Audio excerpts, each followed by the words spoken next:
কয়েকদিন আগে মনে হয় এই সাতকানিয়া না লোহাগাড়ায় একটা অনুষ্ঠান মিস্টেক হয়ে গেছে। এই দোষটা সব চাপিয়ে দিয়েছেন আমার উপর। এ দোষ আমার।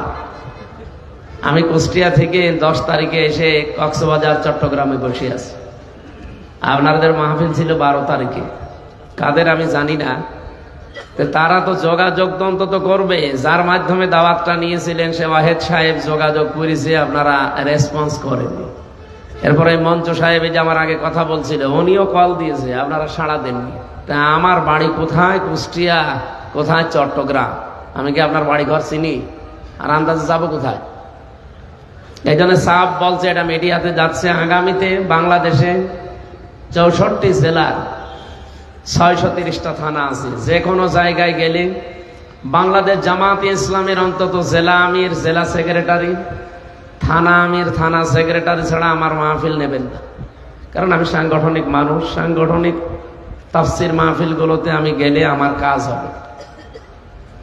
আপনারা যেখানে সেখানে লোকজন নিয়ে যে একটা ক্ষতি করে দেবেন, এই জন্য আমার কারো উপরে বিশ্বাসও নেই, ভরসাও নেই। হয় দায়িত্বশীল লাগবে জেলা আমির, জেলা সেক্রেটারি, থানা আমির, থানা সেক্রেটারি, অথবা শিবিরের কোনো দায়িত্বশীল লাগবে। তাছাড়া বাইরের মানুষ যদি দায়িত্ব নেন, পরিচিত ছাড়া আমি যেতে পারবো না। যারা বলেছিলেন ওই তারিখে আসার জন্য, আমি কাউকে চিনি না ওইভাবে। আর আপনারা যোগাযোগও করেননি, আমার ডাকে সাড়াও দেননি। আমি আসবো কি করে? আমি তো বসেছিলাম বাসখালী। ওই যে কি মৌলানা জহিরুল ইসলাম, যিনি জামাতের এমপি দাঁড়াবেন, ওনার ওখানে বসেছিলাম, সেই ইসাহাক মাওলানা হুজুরের ওখানে। এখানে 1 ঘন্টা কথা বলে আমি ঠিক যেতে পারবো। অথচ 10টা পোড়া আমার উপরে চাপিয়েছে। উনি আমাদের সাথে যোগাযোগ কালকেও ছিল, অথচ করে নাই। ডাহা মিথ্যা কথা আপনি ছড়িয়ে দিলেন। যে যে দোষ করে না তার উপরে ওই দোষ দিলে কি হয় আপনি 15.5 বছরে টের পাচ্ছেন।